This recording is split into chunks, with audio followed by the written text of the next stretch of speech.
Hello, hello, hello. So quick update time. This was what was left of my warp. And that is actually to be expected because I divided the yarn 50-50. So 100 grams for the warp and 100 grams for the weft. And obviously one needs to take into account draw in and beginning and ending. So if I hold my hand roughly like that, and I measure that bit, and I measure that bit, then this would account for the amount of weft that I could have saved if I actually warped just a little bit less than the 2 times 50 grams. So I would have had more for my warp. But anyway, that is that. So that's going to go into the recycling bin.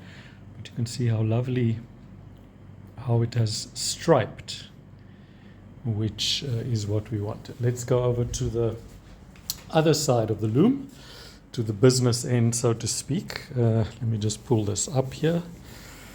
So that is what our scarf is looking like. I'm super chuffed actually with how it looks. Sorry if the lighting is terrible. I'll take this away. And then we can lay it out. Let's lay it out over the top of that. I just love how it is patterned. You can see how it's pulled around the sides as the yarn has gone around the side in the reddish color. Obviously the gray was the plain background. And then the pooling changed a little bit, and then it went back. I'll tell you in a moment what happened there, and then it carried on there. But you can also see how the stripes of the warp yarn have gone. They've gone from almost complete stripes into a little bit of mixing and then on. So let me tell you quickly what happened there. As you know, I frogged one project to do this, and then here is where I had to join the 250 grams.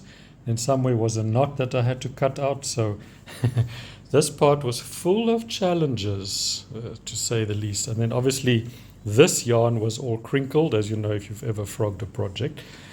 And I actually had the yarn way too loose here. So you can see it's gone completely weft facing.